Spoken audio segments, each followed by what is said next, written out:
Good evening, everyone. I want to begin by recognizing my colleagues in the elected office, by thanking all of the people who spoke this evening, and by thanking everybody who was here as part of this conversation.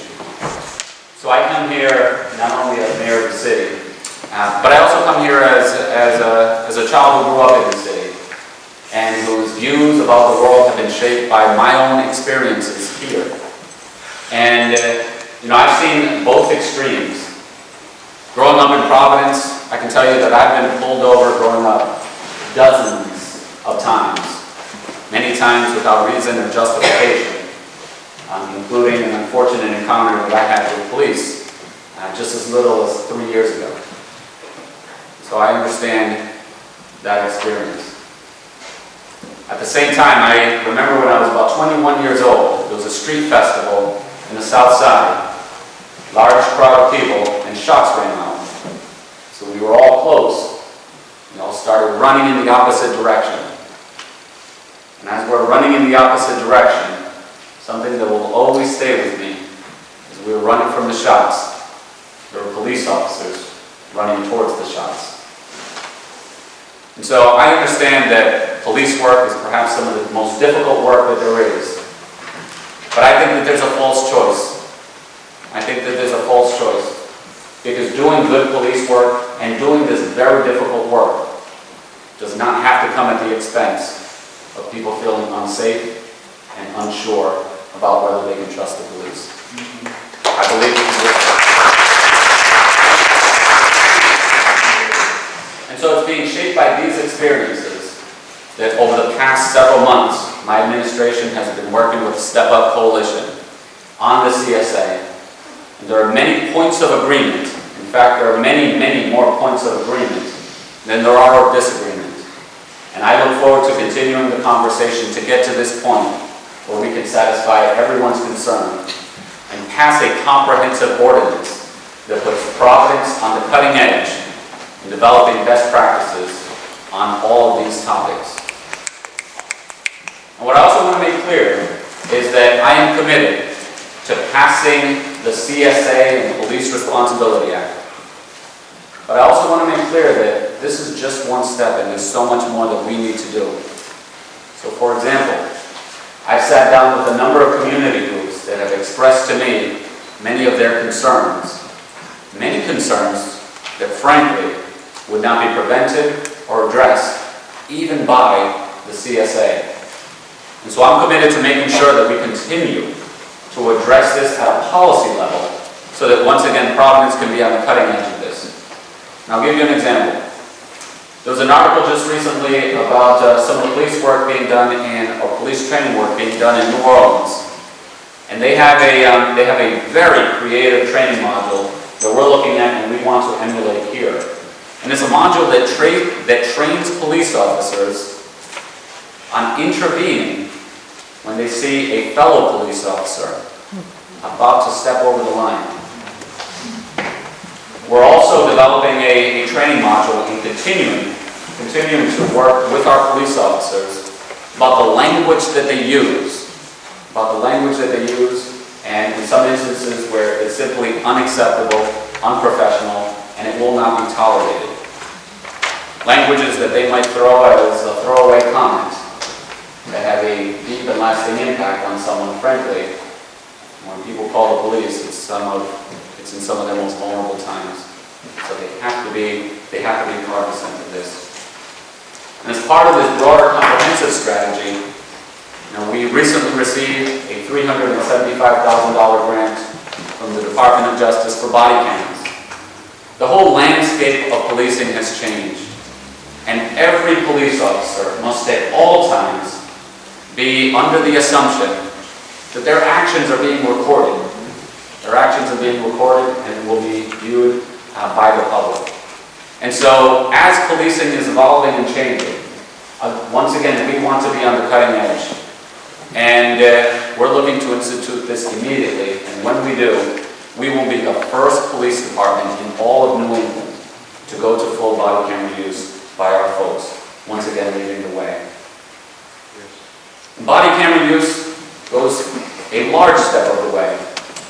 A Journal of Quantitative Criminology, recent study of Rialto, California, the use of force dropped by 59% after they started wearing body cameras, and all complaints against police officers dropped by 87%. So this helps to get us towards our shared goal.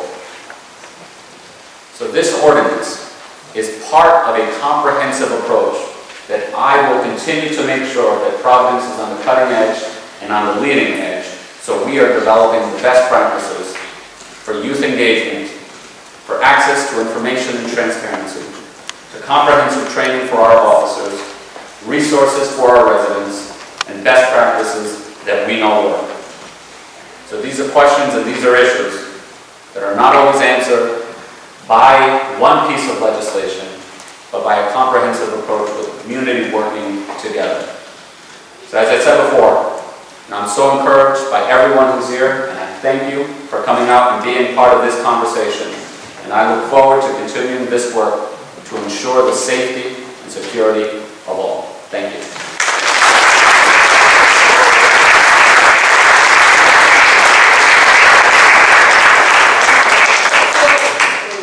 Thank you very much for your words and your support. It is important, I think, for the room if we can hear a little bit about the points of disagreement. Sure. Would you mind mentioning them? Thank you. Sure. So I want to begin by the points of agreement to make sure that we cover the entire act. So first of all, the state passed the Comprehensive Community Police Relations Act. We are the only state in the country, so at the state level, we're the only state in the country to have a comprehensive racial profiling act. And this statute was passed at the state level because of the urging of my Commissioner of Public Safety, my police chief, and my support behind it. So I'm very proud that we're leaders at the state level. And I think that we can also do the same and even go beyond at the city level. So, in terms of the points of agreement that we have with the CSA, so there's the agreement on the collection of data, on the date, the time, the location of a stop, the race and ethnicity, the gender, the age of the individual, and the probable cause, whether a search was instituted, the scope of the search, whether contraband was seized, whether any warning was issued, arrest was made, or approximate duration of the stop. So in terms of reporting all of this information, there is agreement. There's also agreement on racial profiling and other forms of profiling as being prohibited based exclusively on race, gender, and ethnicity of the individual. We agree on that. We also agree that no vehicle stop or traffic violation shall be detained beyond the time needed to address the violation. We also agree that no juvenile shall be requested to consent to a search, an item that is tremendously important. We also agree that developing a policy for the use of a gang database. Now, this was a point of disagreement, and eliminating the use of a gang database is something that we are not willing to do. However, we will be transparent about when someone makes it onto the gang database, and there will be a formal and transparent policy about that. Also, there's point of agreement of developing a policy when and if we use body cameras, in-dash video, or any other recording device documenting the traffic stop. And that there's also agreement on data collection on quote-unquote pretextual stops. So the points of disagreement are on the use of canines. So the use of canines, particularly for large events and being able to sweep large events for investigatory purposes. There's disagreement on very specific issues that I'm still very hopeful we'll be able to address. Also, another point of disagreement is police or their representatives working to ask juveniles for proof of identification beyond name and address.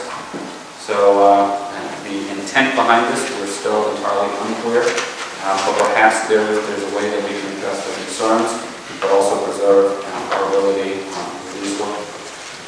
There was also a point of disagreement on photographing juveniles, except as part of a formal booking process, or also via automated recording equipment. Logistically, that would be very difficult to comply with, but perhaps there's a way that we can come up with a policy that satisfies everyone's concerns. I think that that's an area that with additional language, we should be able to get there. There's a point of disagreement on no police officer shall identify, again, any individual as a member of a gang in any list or database maintained by law enforcement agency, etc. But again, I believe that we'll be able to offer a transparent policy for how the gang database is used and when the information of whether you are on the gang database is not used, which I think is the biggest concern. And then there's a question as far as the Community Safety Review Board.